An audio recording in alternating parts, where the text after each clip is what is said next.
Hi, this is Joseph Williams, son of John Williams, and you are watching the Nerfherder Council. What's up, guys? Welcome to another episode of the Nerfherder Council. I am your host, JT.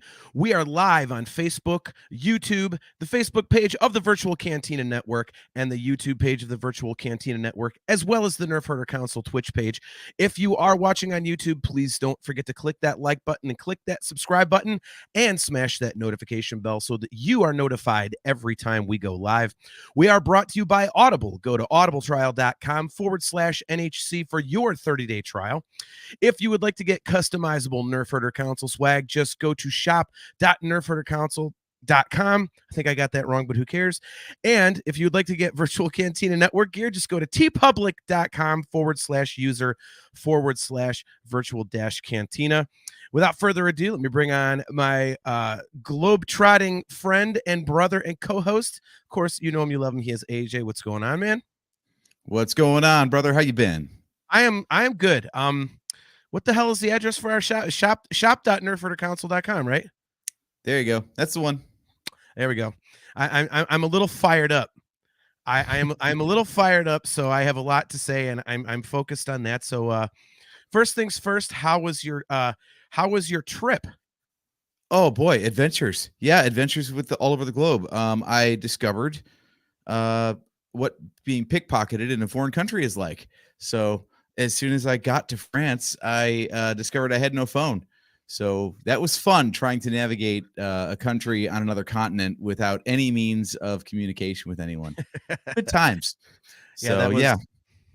When I got that message from your girlfriend, I was like, wow, only AJ could have that happen to him. So got off the train, was going to check my phone to see like what I needed to pick up as far as a bus or a tram or something to get to my hotel. Was like, you should probably get off the platform first and then just check it once you get into the station. Then I got into the station, reached for my pocket, and there was no phone there. So because somebody had already reached for your pocket before you could. Exactly. So yeah, joy of joys. But fun, oh well. Fun. Well, Kale McLeish, always fine. Oops, sorry. Kale McLeish, always good to see you. He says, John, your hat is awesome. This is actually a gift from AJ that he didn't mean to make it a gift. He bought the hat for himself and it didn't fit. So he's like, here, maybe this will fit you. And of course, me having a giant dome, AJ not having a giant dome, it fits me like a glove. So appreciate the compliment. It's AJ's good taste, not my own. So, all right. Well, real quick, as usual, the views of the Nerfherder Council do not necessarily mirror those of the Virtual Cantina Network, and our show may have some bad language. I can guarantee you tonight it's probably going to have a lot of bad language. I'm going to try not to curse a lot. I can't make any promises. Yeah. So just be warned. So this one is I'm quite riled up. And can we at least just talk about the show and our thoughts before we get into other people's thoughts of the show? Well, so I'm riled about other people's thoughts of the show, but it's also basically because of things that people have been saying about the show. It has brought up comments about Star Wars in general, and I've kept my mouth shut for a while now, and I'm fucking tired of keeping my mouth shut. So this is the cool thing is that the Virtual Cantina Network is unbelievably inclusive. It's a positive place. It's a beautiful place to hang out, and I will be very surprised if the network doesn't agree with what I have to say. So, see, like this dickhead, Jimmy, you are such a fucking moron. And I am going to be yelling at people like you. So just get ready for it, dude. You're lucky we're best friends. So Jimmy says, swear away. You'll be talking about another trash series. Whatever, dude. You don't even know what Star Wars is. So there you go. Luke has spoken. Checking in. Good to see you, man. He says, hello there. Zamian is checking in. Oh, boy. He said, thanks for the warning. Yeah, this is, yeah. So, yeah, so let's get into the show, and then we can take it from there. So, I love it. I did not expect to love it. This is not the story I thought we were going to get at all. and I am extremely pleasantly surprised by the show. I really love it. I guess I shouldn't be surprised because there's a ton of Jedi in it, which is my favorite part of Star Wars. But this has a very prequel-ish feel to me, and as I've said on the show many times, I love the prequels. So I really dig it. Master Soul, I love that character, and it shouldn't be a surprise because I, then read later that the actor who plays him, his name escapes me, but his favorite Jedi is Qui-Gon Jinn, who is my favorite Jedi. So I should not be surprised. Squid Game. He's just Squid Game guy. That's good enough. Is that the guy, like the main character in Squid Games? Yes. He learned to speak English specifically for this role in 4 months. Wow. I feel a lot stupider now. Right? Jeez. Wow. Fortunately, amazingly, for all the vitriol we've seen online, no one has ragged on this guy's acting job. And thank God, because if the dude's acting in a completely foreign language, he's doing a fine job. Yeah. Ashley Brienzo, thank you for tuning in. Good to see you. It says, highest of fives, John. Lee Jung-jae is phenomenal. Luke has spoken, says Lee Jung-jae is great as Soul. Kale McLeish says, damn, he's done very well. And Robbie Bobertson, hopefully I'm not mispronouncing that, says, love Master Soul. Thanks for tuning in, man. Good to see you. Okay, so what are your thoughts on the show? Because correct me if I'm wrong here, but you are not as big a fan of this as I am. Okay, so yeah, it takes a few reviews actually, because I'm coming around to it now. I wasn't originally. I will admit the first couple episodes didn't grab me like other series have. Thanks, Robbie. And I'm kind of a prick for the visuals. I didn't know until I actually read that this thing wasn't filmed in the volume, because there's just something about the look of these shows that all seems like it's not like the films. Like I don't know if it's the framing of the shots or the clarity or the type of cameras they're shooting on or something, but something about it has a very like that's good cosplay look instead of the very first episode when they're walking in the Jedi robes, and I know they're wearing the white ceremonial robes, and that's the High Republic to a T. And but I don't know, something about the design. I'm like, man, I swear that could be done at Celebration, but like better. I don't know. So something had was off for me at the start, but the more episodes have come out, and the more I've rewatched them, I think a lot of my issues with the show are kind of deliberate on the part of the creators, like things that don't make sense, or the visuals.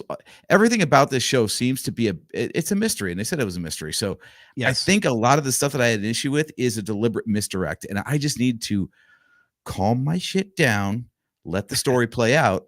And as it's going, I'm liking it more. And as I rewatch the episodes, I'm liking them more. Yeah. So for rewatchability alone, I'm enjoying it. And I think that everybody needs to just give this thing a chance instead of writing it off before the story's even told. I agree. By the way, guys, if you have not watched all 4 episodes, we will be there will be spoilers in this episode, so we apologize. I have not been the biggest fan of the High Republic stuff, but this actually is really grabbing me. I love the mystery aspect of it. I like all the characters, even the goofy little Basil, the little tracker. Oh, he's awesome. Yeah. Like the chipmunk dude or whatever he is. Like, I have to admit, when I first watched it last night, I was like, is that Alvin, Simon, or Theodore? Like, Luke has spoken. He says, so far, I don't love it, but I don't vehemently despise it either. It's a bit middle of the road for me, though, leaning more positive than negative. So,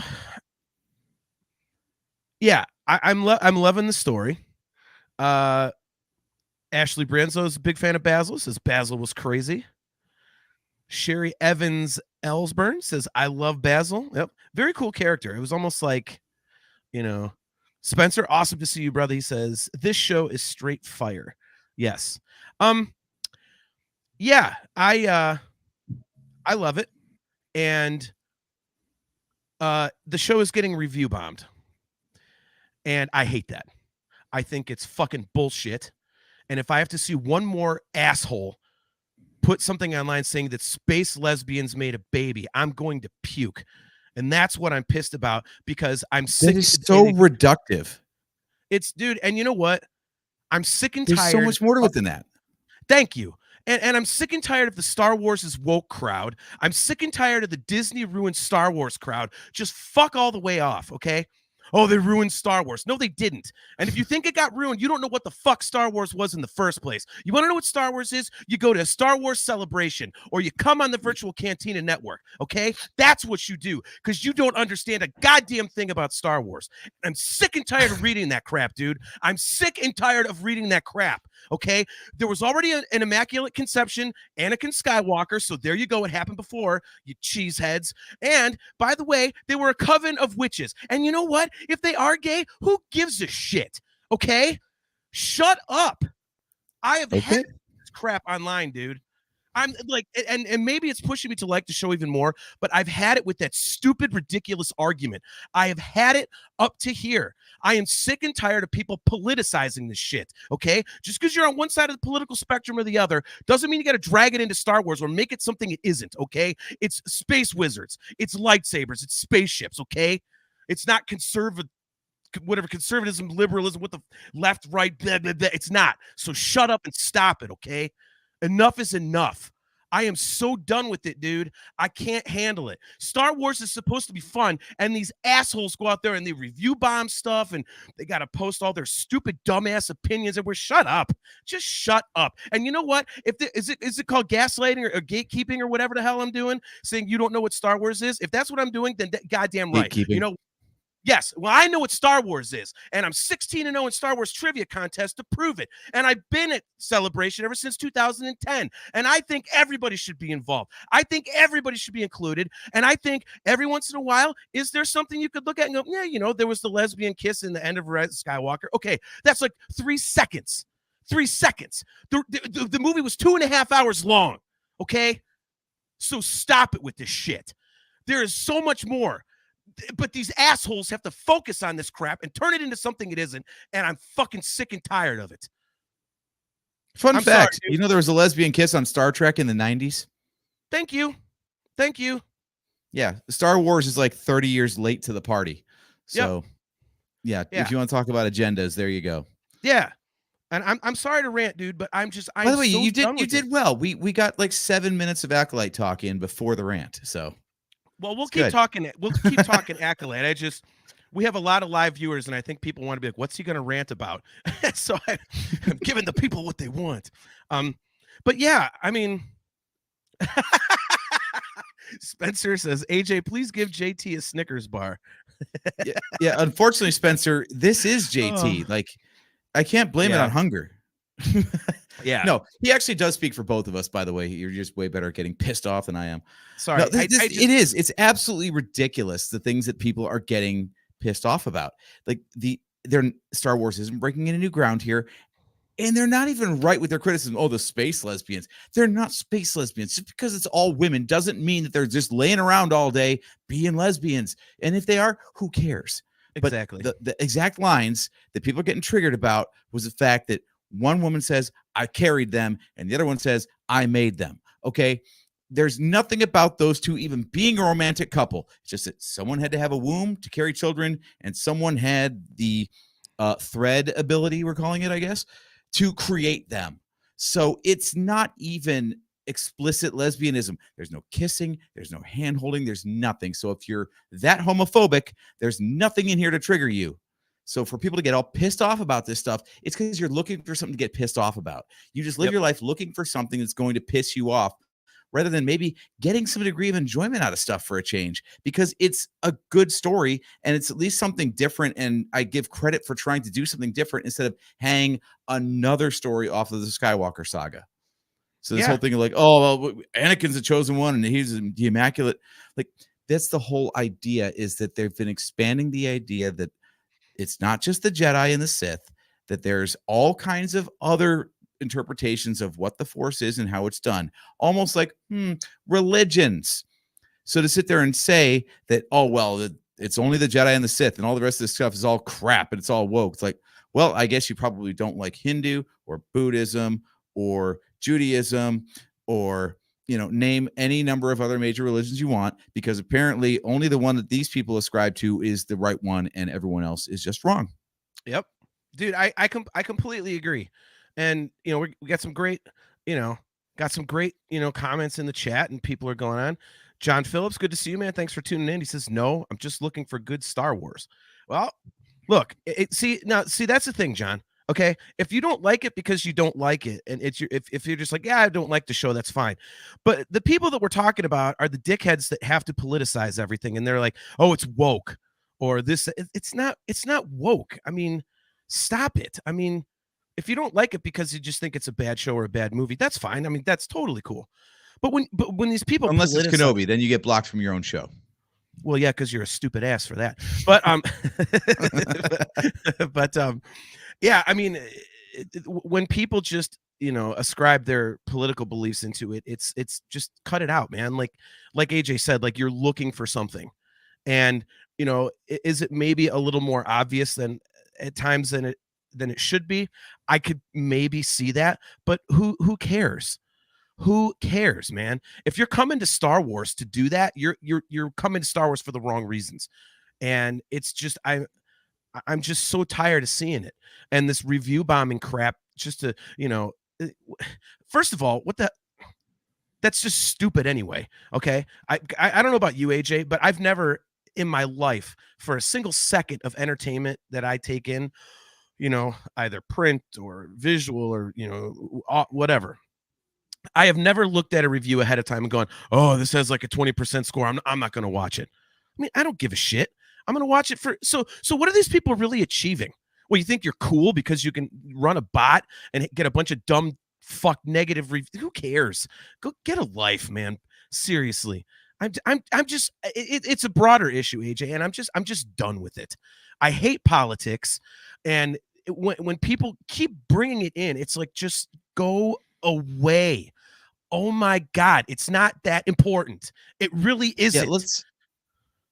Yeah, I mean, we're going to talk about the show, but I was going to say, if we're going to get pissed off about stuff in the show, I've got some real things to get pissed off about. Like, okay. You murdered Trinity in the cold open, damn near. Okay. Okay. What the fuck is that? Yes. I thought the same thing. I was like, are you kidding me? You're going to have Trinity in this thing and you're going to rub her out in the first 5 minutes? That is ridiculous. Then we get excited for a Wookiee Jedi. And what do? Yes. Kill him off screen. Exactly. Exactly. And basically, if you like something in the show, it's going to die and you're not going to be happy with it. Right. Spencer Jowitz. Can we talk about Smilo Ren? That would be the 10th member of Slipknot, Spencer. That's, right. That's what we're talking about. So, yeah, I was not a big fan of killing off the Jedi so quickly. But I guess it needs to happen. It's a critical plot point for the story. So you can't get too attached. But man, like, she's all over the poster and people are so excited. Like, oh my God, Carrie-Anne Moss in Star Wars. It's going to be amazing. Yeah, for like an episode, maybe a flashback. Yeah, exactly. That's it. That's what we get. Like, come on. Why do you cast someone like that and then not like get good use of them? Do you think she got the script? They're like, you want to be in Star Wars? She's like, hell yeah, man. And she reads the script and is like, son of a bitch. They were probably all excited. And then they saw her day rate. They're like, we're going to cut that part back a little bit. Yeah. Rewrite. Lucas Spoken says, I affectionately call the mysterious dark side user Sithnot. Exactly. Also, AJ, he's on my side. Kenobi was fire. Yes, it was. AJ for some reason doesn't like it, but he's not the sharpest tool in the drawer. I mean he got pickpocketed in a foreign country, for Christ's sakes. What does that tell you? I agree with Lucas Spoken. Kenobi should have died in a fire. Oh wait, there was a scene where he should have died in a fire, except he didn't. He's the only flame retardant Jedi in the galaxy, apparently. He must have learned that one from Qui-Gon. I just want you to know that you being pickpocketed was God getting karma on you for being an asshole about Kenobi. So just so you're aware, you brought it on yourself. You have done that yourself. Oh my God. So let's just Sherry kind of Evans walk through this a Ellsburn. little bit. Yeah. It says she's hoping to see her in more flashbacks. Yeah, I agree. But I think we've got I to, think we right? almost. I was just about to say. I think we kind of have to, because the whole story of, Kale, AJ, I want to pickpocket you at this point. Apparently, he's an easy target, Kale. So if you ever go to Australia, I'll let you know. You can get a new phone. So, yeah. I mean, at the end of this most recent episode, he says, when we get May on the ship safely, I'll tell you the whole story. So obviously there's something, a lot of stuff we don't know. So and I obviously he's gonna die. It's just, well, you can't signpost that any better. Yeah, it's like he might as well say, after this mission, I'm going to retire. Like, right. The next episode he dies, and all of a sudden you're without the guy for the next 3 episodes, and it's just May and Osha going, well, god damn it, what's the story? What's the story? Like, and everybody else is like, I don't know, I wasn't there. You killed all the other ones. I mean, dummy, at least get some information out of them before you slaughter them. Nice work. So yeah. So how do you feel about this era of Jedi, the end of the High Republic era? I'm liking it so far on the screen. The books didn't grab me yet. I keep trying to go back and get into it, and it's just it hasn't grabbed me like I would hope. But yeah, in the show, I think it's pretty cool. One of the things I really liked is, I mean, it's just a brief scene, but I like how they're showing the Padawans being trained on Coruscant. I think that adds a layer to what we've already known about their training and whatnot, which I think is really cool. It's like, even though it's very minor, I think fleshing it out is pretty cool. And the guys like, keep it tight but subtle, and improve your defenses without the need to strike, things like that.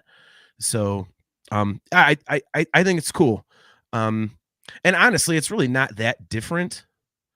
I would have thought it would be something different than it is, I guess, but it's a lot closer to what we know as Jedi, at least in my opinion. I mean, what do you think?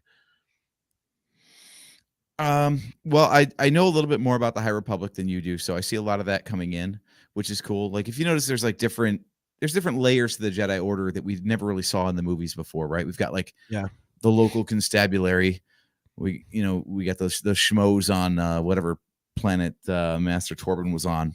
Yeah. And then you get the ones who actually come from Coruscant, who are obviously higher in the order, but apparently not anywhere near the council. They're trying to do all this without alerting the Jedi Council. It's a very convenient way to make sure that you don't have to worry about Yaddle and Yoda and anyone else who would have definitely been on the council at this point in time. But they're like, we don't have to do that. Real quick, sorry to cut you off, but you just brought something to mind. Did we get a Plo Koon sighting, or was it just me, or somebody just looked like him? It was in the background of one design. I'm going to believe it's Plo Koon. It's definitely Kiadi Mundi. That's confirmed with subtitles. Is it? Okay. Yeah. I'll have to put the subtitles on and go watch it. Okay. So Kiadi Mundi, basically, whenever that dude opens his mouth, he's just wrong. He's like the dumbest Jedi in the galaxy. You got the biggest head, and you're the dumbest bastard on this council. Right? What's wrong with you? He's wrong in this show. He's wrong about the Sith being extinct in episode 1. Right? Is that episode 1?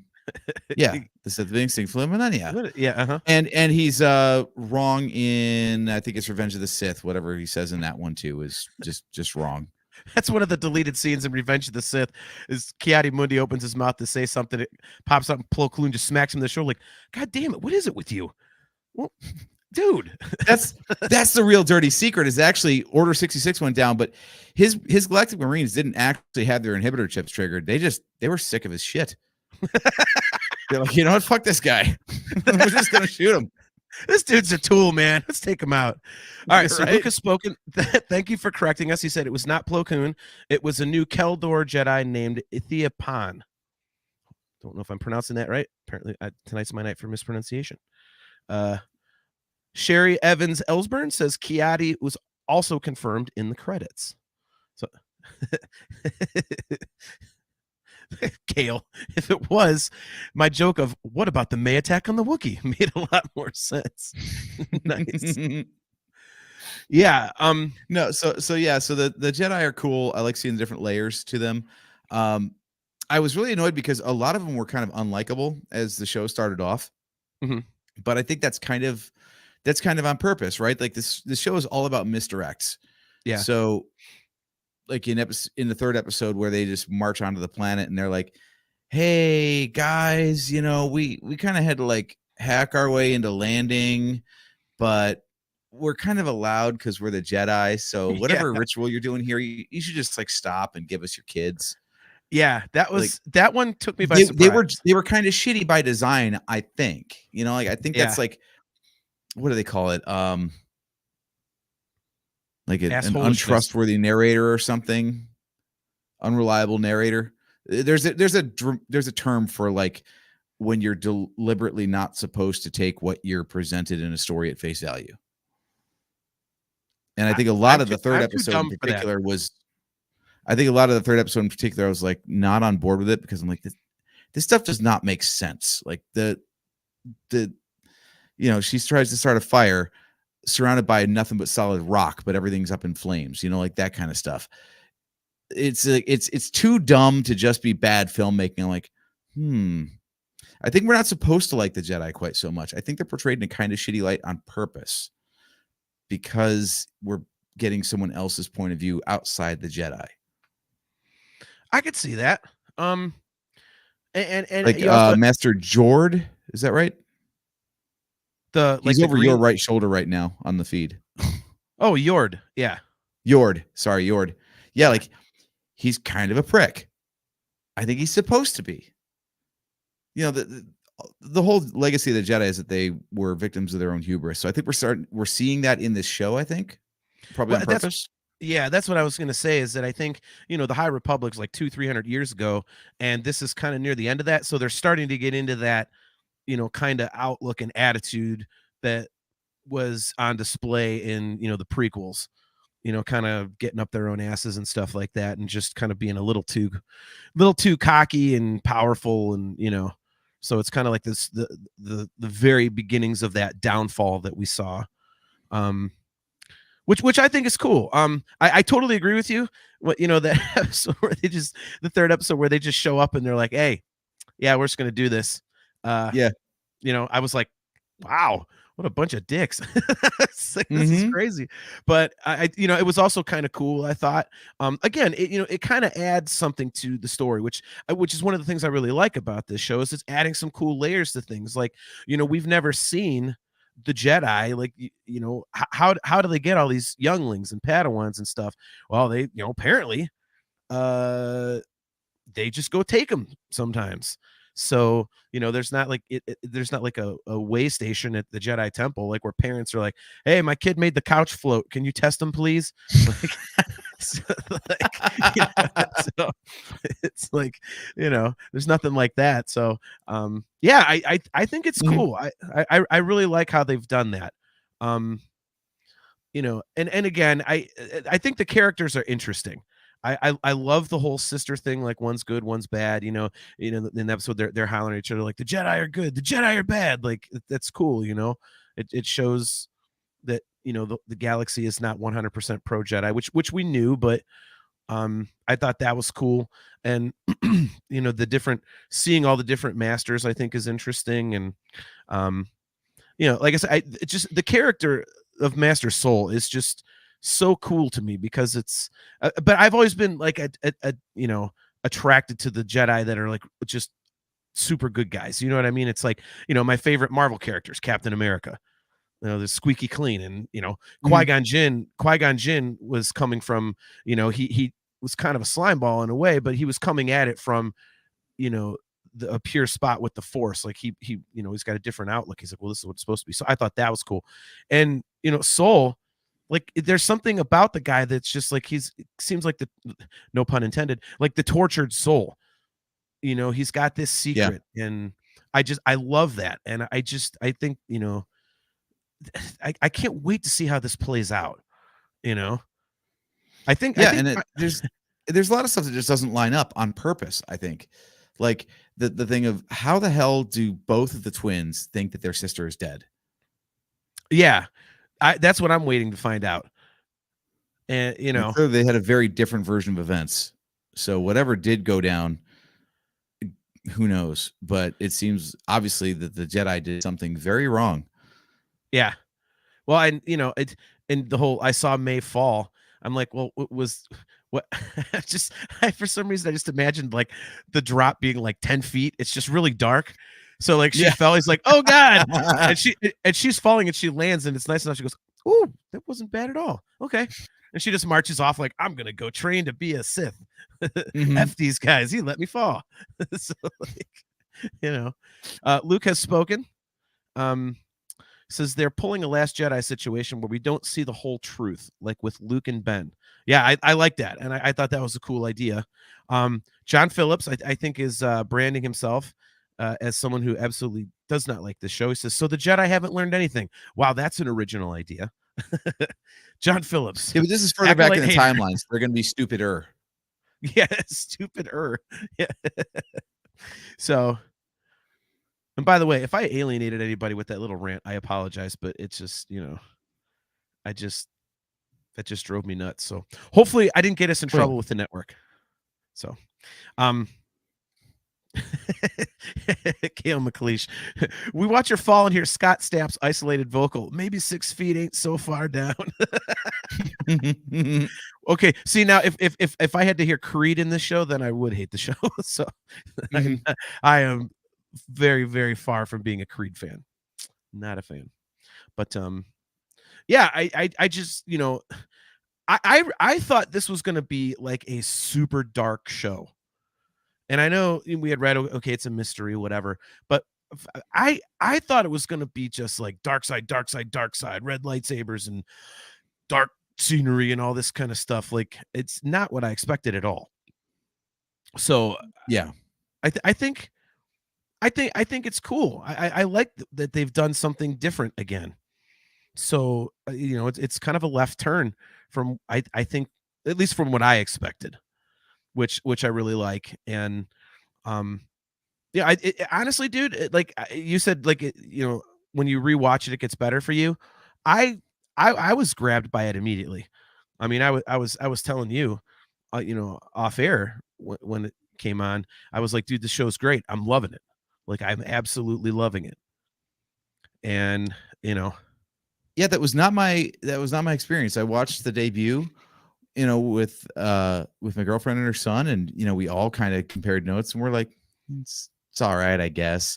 We all felt like there was something off about it, and without having any larger body of knowledge yet, we were like, maybe it's just a bad show. But it turns out, no, it seems like all the missteps are kind of on purpose.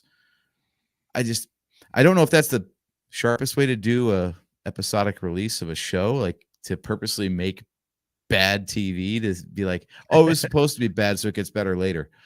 Yeah.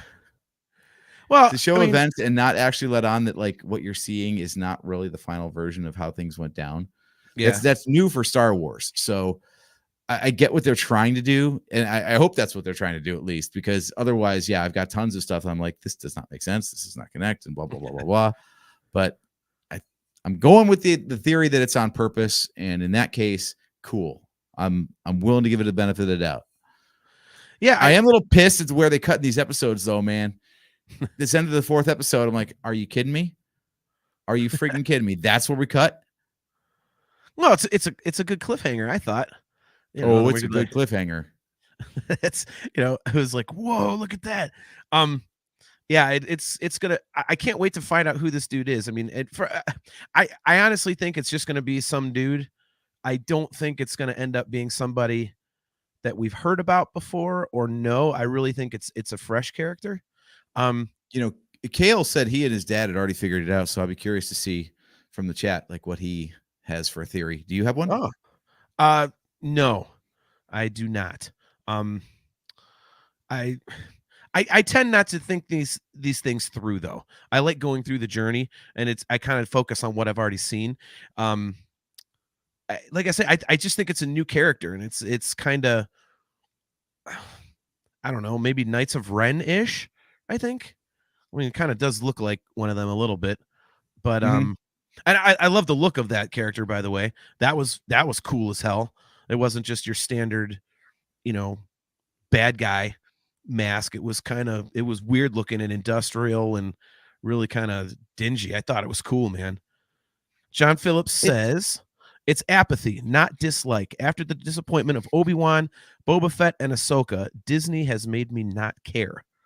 See, I like Boba Fett. Obviously, I love Kenobi. Ahsoka, okay, I'll give you that one. But man, maybe I should go back and watch Boba Fett again, because I think I'm one of like 4 people that actually really enjoyed that. So like, Yeah. All right. So Kale says, I think it's May's offsider. She said to him, nah, OSHA being here changes everything, so I'm doing it my way. Kalnaka ends up dead before she gets there, and the baddie is already there. Clearly him. Okay. See, my problem is I have such a hard time seeing anything but Jason from The Good Place. From Is the what? Jason Mendoza, The Good Place? Oh, The guy playing that character that Kale's talking about is, it's Jason Mendoza. Yeah. So anyway, he's a big dope from Jacksonville in that show. So of course, him playing kind of a dope in this, I'm like, yeah, that fits. So there's a prevailing theory that actually, Kale is right there. So I don't know why I stuck with character names when we're on the air, but I'm assuming what we're talking about is the guy who's helping May. Yeah. Apparently so. That's the prevailing theory, is that he is actually the master whose identity we don't know. That'd be kind of badass. Like hiding in plain sight thing. I think that'd be cool as hell. By the way, second theory. What do you think about this? Okay. By the way, I found. Sorry, go ahead. I found 2 of the other 3 people that like Boba Fett. So Zamian says, I enjoyed Boba Fett, and Luke has spoken, says, don't worry, I enjoyed Boba Fett as well. So somewhere in the world is one more that's just like us. We have our own little club. And I didn't have a problem with Boba Fett. I just had a problem with the way it was arranged. I feel like if they just told like the flashback piece and then told the present day piece, it would have made a lot more sense, because every time they cut to a flashback, it had nothing to do with the present events. Usually if you're going to intercut between 2 storylines like that, it's because one is at least thematically connected to the other. But it was just like, I'm taking a water nap, I guess I'm thinking about this now. And then, right back again. Yeah, it did get confusing a little bit, but Sherry Evans Ellsburn says, I've heard the Khmer, I think that's how you pronounce it, Khmer theory, but also that maybe it is Mother Corliss. She was not seen among the dead bodies of the witches. Okay. So what is the other theory that you have heard? Is it the Mother Corliss one that Sherry brought up, or is it something different? No, so it goes off of Maz Offsider. And it says, while he's referred to as the master, maybe he's the apprentice. An acolyte is someone who's kind of like employed, like Asajj. Asajj Ventress would have been technically an acolyte. Okay. Yeah. Okay. She was working for the apprentice in Dooku, not the master. Okay. So the theory is that, this is not the Sith master. This is the Sith apprentice. And he's grooming May to help him, because the cycle is always that the apprentice overthrows the master. Yeah. And so, yeah. So the hopeful theory is that the real master in all of this is Plagueis. I was just about to say that's got to be where people are kind of going with it. I mean, I would love that if season 1 ends and the master is defeated, and it turns out that he wasn't the master after all. If that was like the cliffhanger, is like, have you heard of Plagueis? And like that, boom, season 2 set up right there. I would love that. I know, great. Dude. I mean, don't you think that Plagueis has to come into like canon at some point? I mean, that book is so well loved, and the information in it is so great, and basically kind of is like the really kind of it makes sense that it's the start of all this cloning crap that we're seeing in these other shows, and to have him come into it eventually would be pretty cool, and to bring him in this way would be pretty awesome. So, or hell, maybe it's Tenebris. Maybe it's Plagueis' master. oh yeah, And then Plagueis gets recruited because his apprentice got offed. yeah, that's a good. Yeah, I mean, either way, it could be fine either way. maybe it's Plagueis under the mask right now as the bad guy, but his head hasn't gotten all big yet. maybe he got a Mune head is not going to fit in there. That's for damn sure. well, maybe Mune, like when they're younger, they're normal, and then they just kind of like, what is that fish that like gradually like, what is it, like a flounder? Yeah, basically his eyes on both sides of his head, and then one just like migrates over to the other. Yes, has to, exactly. Like, play the rest of his life. Yeah. So basically, Mune are the flounders of the galaxy, where they start out with normal heads and then they get weird. They get all like it's canon. It's canon. That'll be later in the show. He'll take the helmet off and he'll walk around for an episode without it. Then the next episode he'll go to put it back on and be like, damn, this thing won't go on. Like, we'll see the growth of the head begin. Shit, now I really got to do this from the shadows. Right. Oh my God, that's funny. Oh, Chastity, great to see you as always, man. As much as I love you guys, I need to head out. Got to eat dinner and head to bed. It's early out there. Isn't it really like 6:45? Yeah. Oh, she's doing her bakery though. She's doing the bakery stuff. All right. Well, great to see you, Chastity. I'm sure, hopefully I will see you next week on Talking Into Infinity, a Dream Theater centric podcast. Yeah, that's interesting. I love that theory. That it's, the apprentice and not the master. But I think if it was going to be one thing, I like the whole Khmer theory that the dude who's helping May is actually the master. I like that. I think that would be pretty cool that he was sitting there in plain sight the whole time, and I mean, and it in a way it makes sense because he said, well, we didn't really have a deal. I just kind of owe him, so that kind of plays into it a little bit, Yeah, his answers are always like brief and somewhat evasive. Yeah. So it's either a great red herring or we've already met this guy. But I don't know because they could slice it any way they want, but it seems like I've tried rewatching it since seeing that theory, and there's a lot of stuff where I'm like, wait a minute.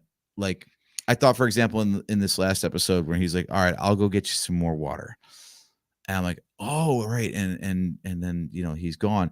No, he's actually seen getting water and hearing her shriek and runs off and gets caught in a trap. And we see all that on camera. So this isn't just like someone's account of events. This is apparently reliable information that we're seeing. So he must have got himself out of that damn trap, I guess, and gone and changed clothes. Or he killed, I don't know. He killed Kelnaka really fast. Right. Well, I mean, apparently come on, the entrance to that Sith guy was amazing. So apparently he can hover. Yeah. Yes. I figure he probably just ran into the hut, whipped the lightsaber, and it like did like a boomerang, cut Kelnaka in the chest, killed him, came back to me, ran back out, threw the gear off, gets caught in the trap. Like, son of a bitch. So who knows? It's the first boomerang lightsaber killing in the history of Star Wars that we see on screen. So, yeah, I'm very interested to see how they play this out. I love the mystery thing. Kale says he's like, I'm looking forward to seeing how this goes. Yeah, for me, I'm a big fan of Attack of the Clones, and I've been on record as saying the reason I like it is because it's different. It's like a whodunit. And this kind of is along those lines, and, like I say, this has kind of a prequel-ish feel to me. And, because it is a little bit of a different storyline, for these shows, I think it's cool, man. I'm very excited to see how it plays out. And I'm hoping that there's, multiple seasons of it. I'm not going to be one of those guys like, oh, if they only have one season, I got ripped off, but it'd be cool to see more of it, So, at least for right now, it seems like an open-ended story, unlike something like Andor, which, has a definitive ending point, as we know. So yeah, I like that better though. That's one thing that bums me out about this whole streaming era is they'll start a story, they'll give it like a season to see if it does well enough, then they'll make more. I'm like, but especially with Star Wars, Star Wars is founded on this idea that there is a story to be told. There are this many chapters and this many things happen, and that is it. When you get those chapters is yet to be determined, but you will get those chapters because it's not just like, okay, well, that was a good season of television. What else can we have these characters run into next time? Yeah. No, I agree. I much prefer the feeling when it feels like, no, there's exactly an end point to this story, and we just haven't gotten there yet. Instead of this idea of like, well, we'll just do more stuff with those characters. Why not? Sure. That kind of makes it a sitcom, doesn't it? Yeah. Yeah. Like Star Wars was always presented as like this fable that was a long time ago in a galaxy far, far away. The idea being like, all of this has already happened. We already know the entire story. It's just a matter of getting it to you in the first place. Yeah. Instead of what zany antics are the Jedi going to get into this week? Right.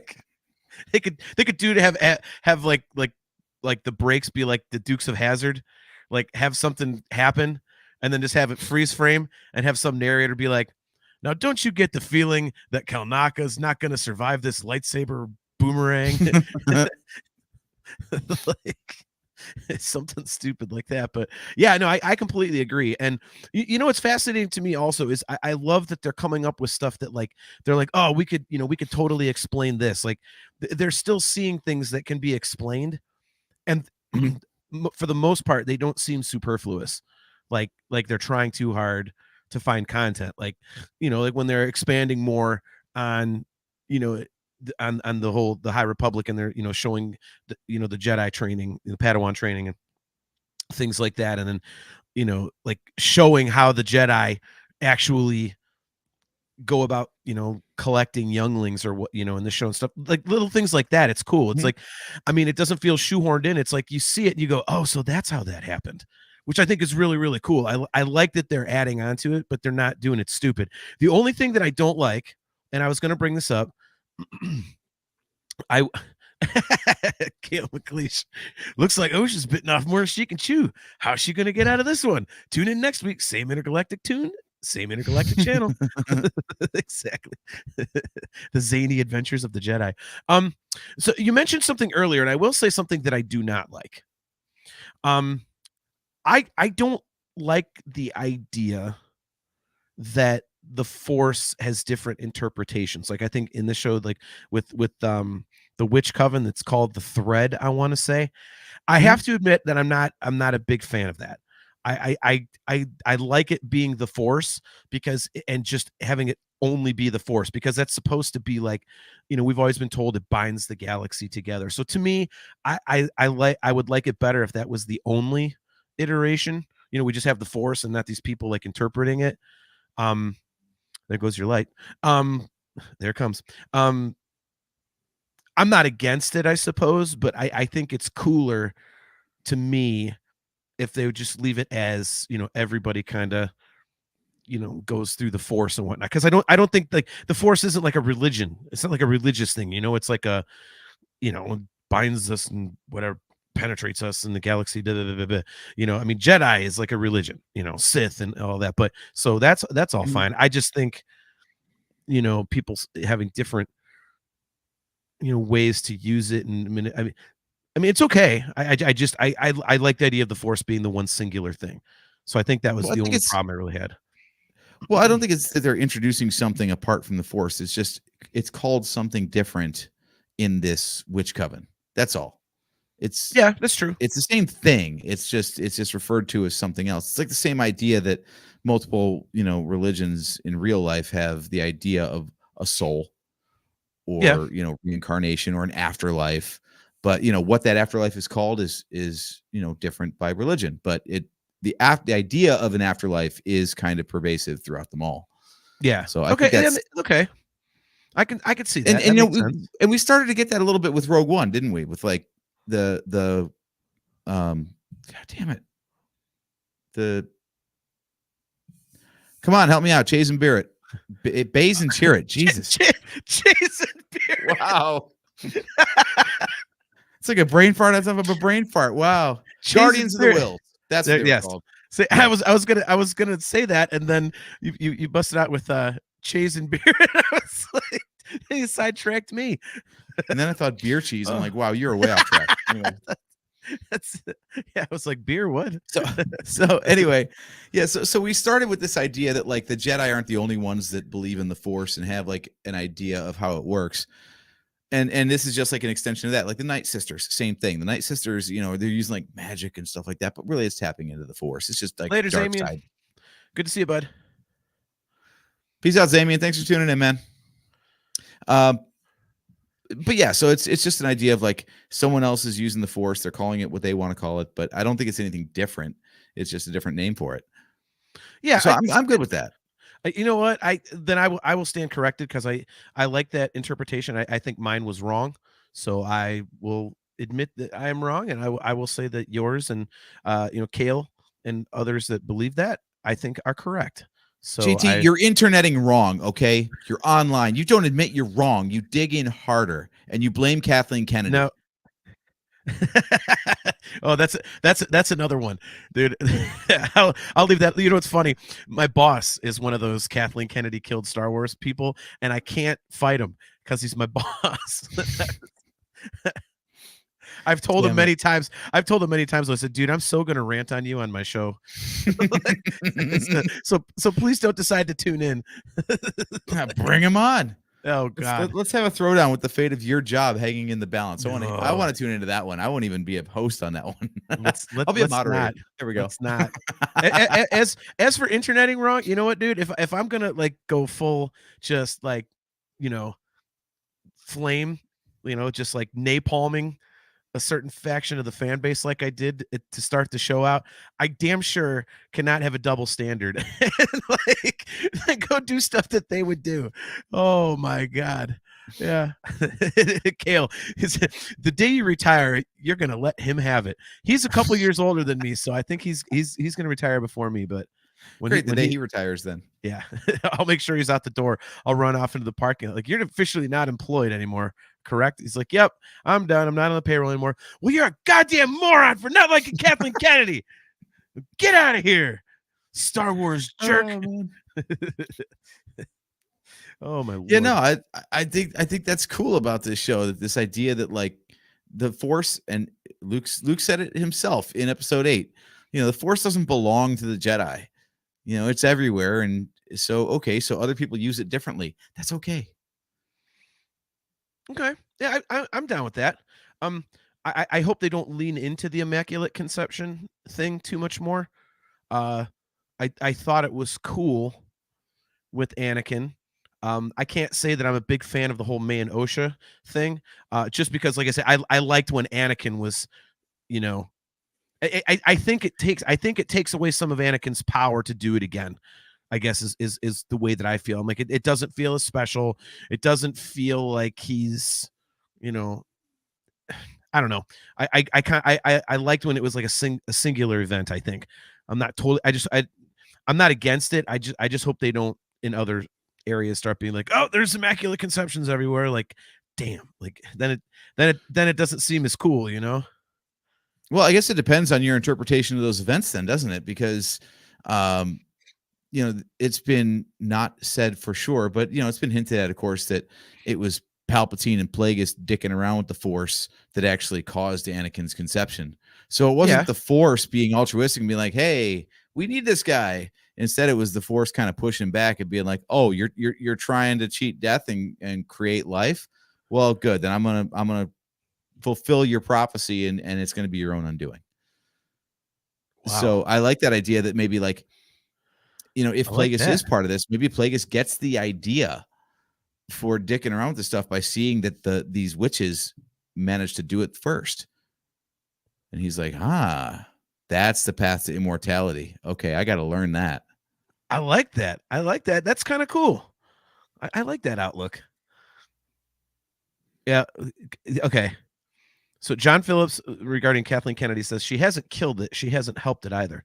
I'm going to push back on that, John, because I've said many times on the show that even if they put out stuff that we don't like, it can open up stories that they can tell that we might like.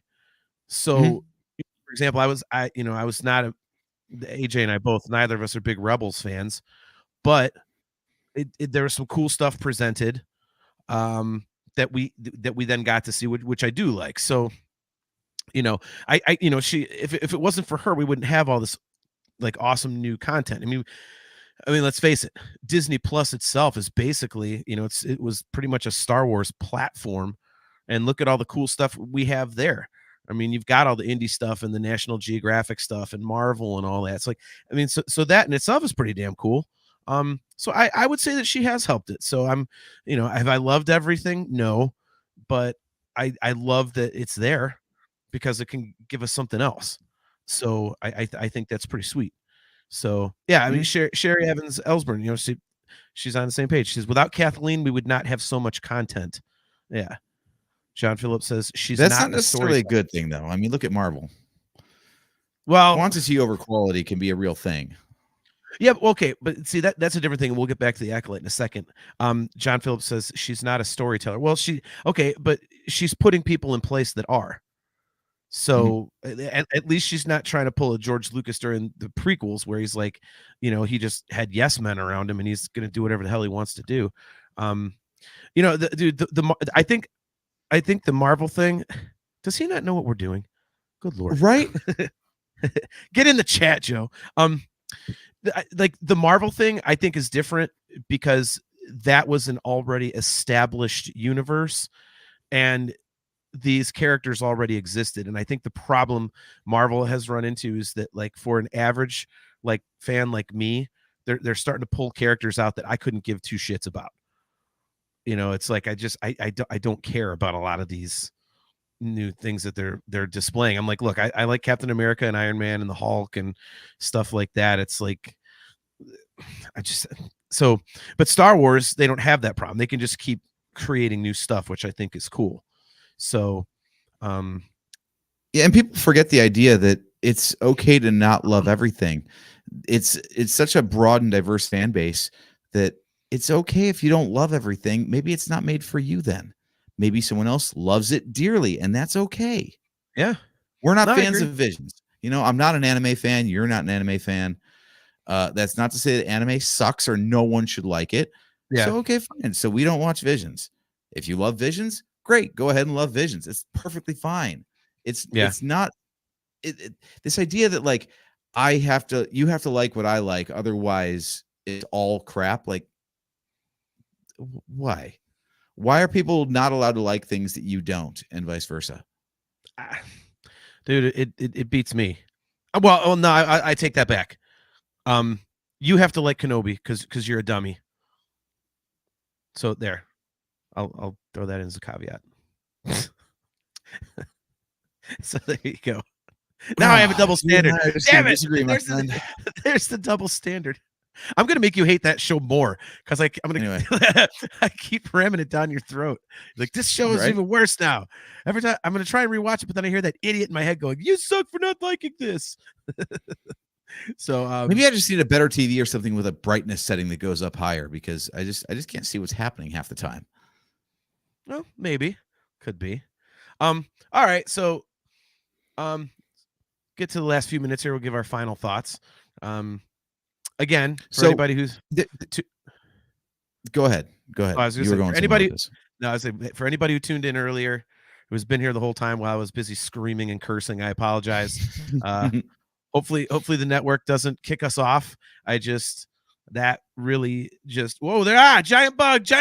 Oh,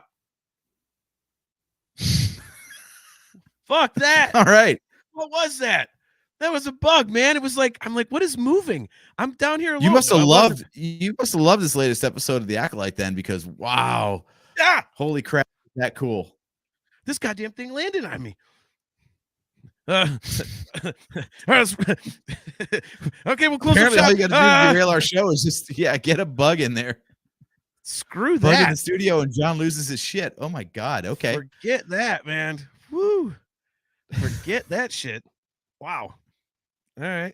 Anyway, final thoughts. Yes, I was not a big fan of the giant bug. I do not, as everyone has now learned, I do not like bugs at all. So Wow, what an episode. I've ranted twice. One was Right? completely off the cuff. Had a No, bug freak to your out. point about new stories and new characters though. I'm picking up on rewatch. There's threads being dropped that can be picked up at any time. It's not just for the sake of this one mystery. Like Yeah. I don't think they'll come back around to it, but did you catch the mention in the previous episode about, well, first of all, the kids' heads are full of lies about like the nature of the Jedi, right? Yes. Mm-hmm. And beyond that, there's that mention of that coven being hunted to extinction. Yeah. Mm-hmm. So their beef with the Jedi, apparently they got in a fight with the Jedi and the Jedi damn near wiped him out. So what the hell was that about? Yeah. Like that's a whole thing that could be its own, I don't know, book or comic or something. Yes. Yes. Well, yeah, different stories and whatnot. It's like, they could make a bigger deal out of this Coven of Witches. Who knows? Maybe, the people that aren't saying, oh, Star Wars is woke, maybe they're so into it that they will get more content out of it, and we'll explain it more than cool. Like, we'll talk about this. They were able to do an immaculate conception, so let's dig into it. Kale Let's says dig into John's the origin of their shitty chant. okay. Yes, I forgot about that. Yes. That's fucking terrible. That was just awful. That was. I don't even remember. I can forgive a lot, but I can't forgive shitty singing like that. I have got to go back and rewatch it. I'm glad you mentioned that because I forgot to bring that up. That was awful. I'm like, that really? That's the best you could do?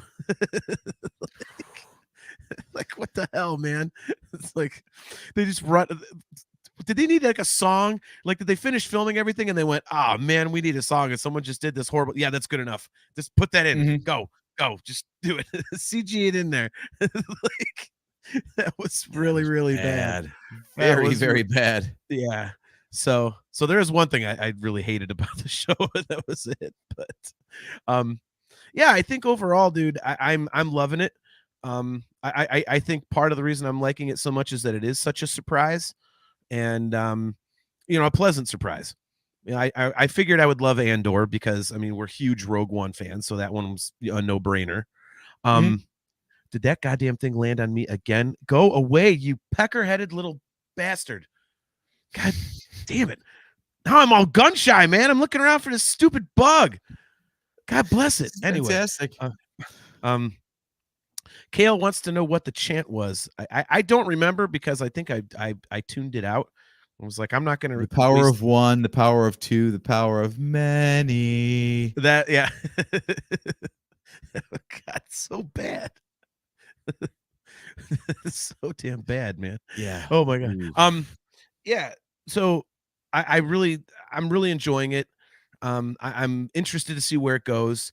I'm hoping that there's more stuff about the Jedi and kind of explaining more about how they get the younglings, and maybe that ties into the whole May and Osh thing. And I just it's really sucked me in, and I think part of it again is because it's a surprise. It's not what I expected at all. I think it's very high quality, and I'm just loving it. Like I said, I love the prequel-esque feel of it, and I think it's cool. So I'm excited. I'm excited to see where it goes. How about you? Yeah, same. Like I said, the more I watch it, the more I don't think I know where it's going, but I do definitely see that I think all the parts that aren't jiving for me or don't make sense are not meant to just yet. Yeah. So without the whole thing is a mystery. We've known that from the start. They've sold it as a mystery from the start. So to say like, well, this doesn't make any sense. It's not supposed to yet. Chill out and wait for the story to finish before you go casting judgment on it. It's a bold step for the franchise. For as much people as were bitching that like, the sequels sucked and there's no reason to tack on more episodes and all that. Great. Well, you finally got your wish. You got a completely original series with an original timeline, with original characters. Yeah. Like, the fact that it all takes place in a pre-established universe is the only thing tying this to any of the stuff that we've seen before. And love it or hate it, they're at least trying. They're finally moving away from, well, if it's not attached to the Skywalker saga, then we're not going to bother. that whole small universe problem. So I'm enjoying it just for the bravery it is to do this show in the first place. And I'll bet you in a couple of years, this won't be the best thing that they do, but it will be remembered as the first attempt to get away from everything Skywalker. Okay. And for a first attempt, I think it's solid. I think it's solid in even the stuff that doesn't make sense, even for the hardcores, isn't meant to. Like, people are really scratching their heads over Vernestra Rowe. Vernestra Rowe is a well-established character in the High Republic, a couple hundred years prior. So apparently her species has a hell of a lifespan. And she's completely different in this show than she is in those books. But there are hints of the stuff that she goes through in those books that might explain that through events that have not been revealed yet in that time gap, she got from there to here. So it seems very obvious that, like, anything that doesn't make sense in this show has been considered and is different for a reason. And I feel like people just need to calm the hell down, wait for the next 4 episodes, and then cast your judgment. I would agree. I've never really understood why somebody would judge a show that's episodic based on, like, 1 or 2 episodes. Like, oh, this sucks, I'm not watching. Like, well, how do you know it's not going to get awesome? Like, how do you know? You're kind of like potentially robbing yourself of something you might enjoy. But I mean, it is bizarre. That's just me. I mean, we're in the era of episodic television where everything is usually a season spanning arc. It's very rare anymore you get a show where, like, each episode is its own self-contained story. It's just chapters in a larger story. So how are you going to judge each chapter before you've read the whole book? It doesn't make any sense. Yeah, it's not how I look at. I mean, like, dude, Ahsoka is a perfect example. I knew there was going to be Purgle. I knew there was going to, potentially be World Between Worlds, and I'm, not a fan of those at all. But I wasn't about to, go, I'm not watching this because I don't like those things. Okay. And, I watched the whole thing, and did I like it? No, not necessarily. But I watched the whole thing before saying, okay, this is not for me. Because I didn't know. What if all of a sudden it got awesome and I was like, oh crap, this totally turned around, and now as a whole unit it makes sense. So yeah. And yes, I mean, Luke has spoken. Yeah. He says, I can already tell by the end of the last episode things are about to go down next week. Yeah. I mean, I don't think I don't think they're going to show this, start of a potential fight and then, oh, we're not going to show that. Like, oh, come on, man, you can't do that. Like, 6 or 8 Jedi against, the 10th member of Slipknot. I mean, come on. Like, let's, you got to see it. So do you think we pick up right where we left off, or they're going to cut to another, like, flashback? That's a good question. I could see them doing a flashback. I could see it being a flashback. I think that's kind of like to keep the, the intrigue going about that big potential battle. So I think I could definitely see, maybe it'll kind of like tell us who's under that mask. Maybe that'll be, who knows? I could definitely see a flashback, because doesn't it seem more Star Wars-ish to have the flashback instead of, we see him like push them all back, the Force push, and then immediately start out the next episode with all sorts of lightsabers kicking ass and all that and using the Force and everything. Like, it doesn't sound like, it doesn't seem like something they would do, I guess. Yeah. So your girlfriend is not a fan so far. She says, Miranda says, I feel like it's a little rough around the edges and not the best quality when it comes to effects and such, but maybe that's done on purpose based on the timeline of where it fits in Star Wars history. It is a little earlier, so I mean that could be Miranda. But I think she's getting on what I was talking about earlier, where, like, there's something about the way it's shot that it's not up to the level of the movies for sure. And I don't know how they would present it differently to make it look more film. Like, Andor managed to do it. Andor looks like as good as the movies, in my opinion. Yeah. At least it looks very much like it's just like more of Rogue One, really. Like, whatever they did, they managed to not downgrade the visual quality just by making it a TV show instead of a movie. But I feel like this is not doing that. Okay. See, but I don't know why. I think it looks cool. I mean, they can't do all the stuff they do on the movies for obvious reasons. But I mean, I think it looks fine, and I think Andor is a bad example because that's the least effects heavy one that they've done. I mean, that was very much a character story. It wasn't a lot of, crazy space battles and Jedi and all that kind of stuff. It was very much, set on, that one planet and just characters talking and kind of going through stuff. So I think that's probably why. So, yeah. So, all right. Well, that's all I have. Any final thoughts before we jump on out of here? Well, I just wonder what you think the rest of the season's going to hold. I really don't know. It's a mystery. Go figure. That's the kind of insight people come to the Nerfherder Council for. I know. Well, dude, I mean, I'm very intrigued. I mean, the reason I say I'm not sure is because it's an era that we haven't seen explored, in the live action stuff yet. So I think it's such a blank canvas that it's hard to guess. I mean, it's but I think I do like the idea of Kamir being the guy who's actually the master, or at least in this series. But I love the idea that it's the Acolyte and there's another master elsewhere. So I think if they go that route, I'll be very pleased with it. But yeah, I think I don't know. I really don't. I really haven't thought about it because it's such new territory that I'm just excited to see what they came up with.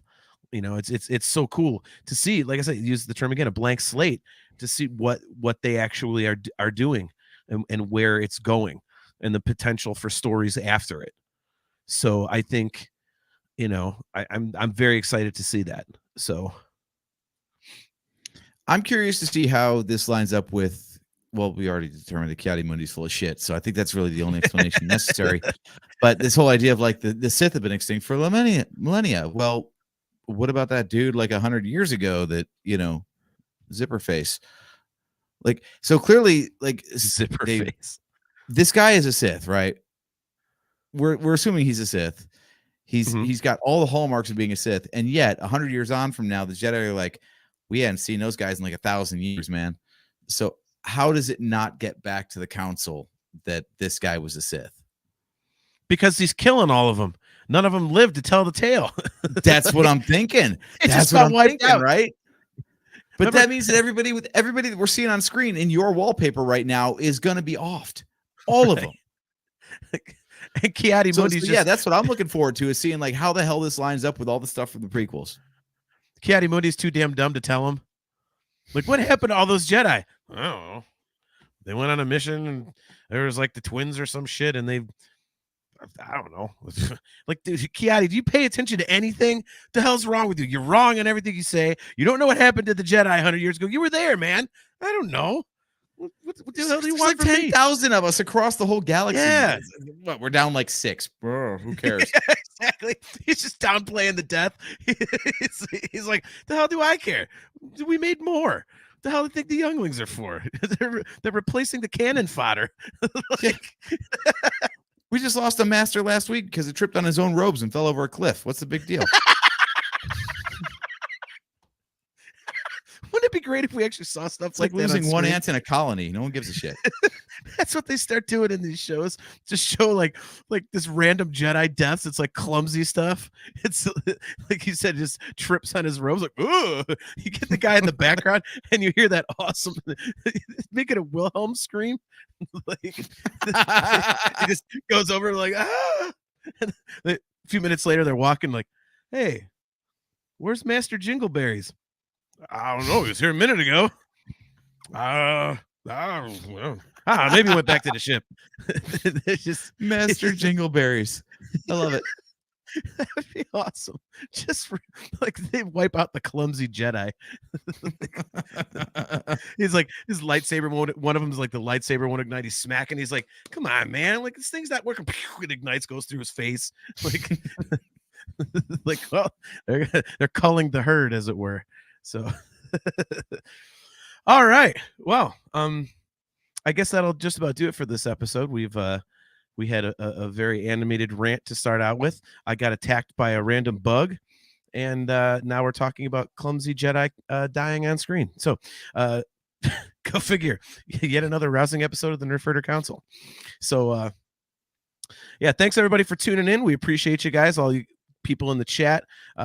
Miranda, Luke has spoken, John Phillips, Kale McLeish, obviously, Chastity Crawley, Ashley Brienzo, Sherry Evans Ellsburn. Appreciate you guys and all of your insight.